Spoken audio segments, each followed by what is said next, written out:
लाडकी बहीण योजनेसाठी सामाजिक विभागाच्या निधीला पुन्हा कात्री, 410 कोटी रुपयांचा निधी वळवला। पुढचे मुख्यमंत्री अजितदादाच होणार, सुनील तटकरेंचं मोठं विधान। राजकीय गोटामध्ये मात्र खळबळ, अजितदादांना 5 वर्षे मुख्यमंत्री होता येणार नाही, जयंत पाटील।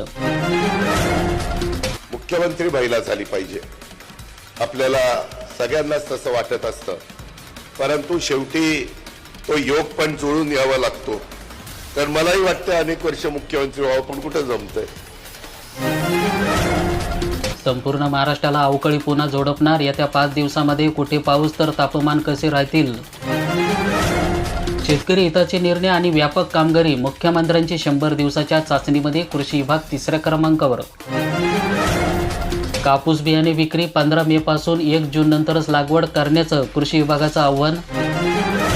हिंगोलीमध्ये सोयाबीन हळदीच्या दरात मात्र नरमाई, सोयाबीन 4290 रुपये प्रति क्विंटल तर हळदीला 13,000 रुपये प्रति क्विंटल पर्यंत बाजारभाव मिळत आहे। जिल्हा बँकांचं पीक कर्जावरील 2 वर्षांनी व्याज वसुली, शेतकऱ्यांची मात्र फसवणूक, 2 वर्षाचा आकारले जात आहे, वीज भराल तर मिळेल कर्ज, शेतकऱ्यांची मात्र कोंडी। पीक विमा योजनेसाठी राज्यात स्वतंत्र महामंडळ स्थापन करा, कृषी क्षेत्रातील अभ्यासकांचं मत, मुख्यमंत्र्यांकडे मागणी करणार।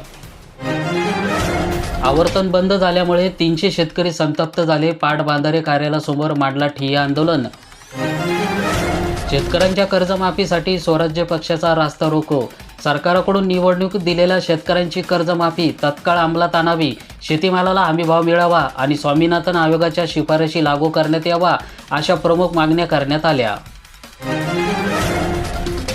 पीक विम्याची भरपाई 100 ते 200 रुपये मिळतात का? शेतकऱ्यांच्या खात्यात मात्र खरीप हंगामापूर्वी 2024 मधील पीक विमा जमा होत आहेत।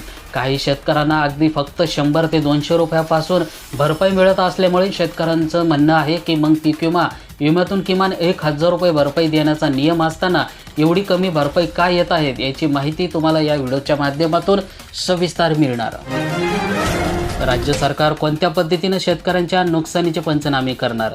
पीक विमा योजनेतील सुधारणासोबतच राज्य सरकार आता शेती पिकांच्या नुकसानीच्या पंचनाम्यासाठी एक महत्त्वाचा निर्णय घेतलेला असून या निर्णयामुळे शेतकऱ्यांना नुकसानीचे पंचनाम्याची पद्धत बदलणार आहे।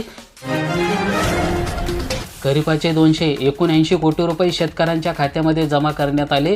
सोलापूर जिल्ह्यातील प्रथमच खरीप हंगामातील पीक नुकसानीचे 2,39,000 शेतकऱ्यांना 279 कोटी रुपये इतकी रक्कम विमा कंपनीकडून बँक खात्यामध्ये जमा होत आहेत। बार्शी तालुक्यातील तब्बल 90,000 शेतकऱ्यांना 114 कोटी रुपये मिळाले आहे।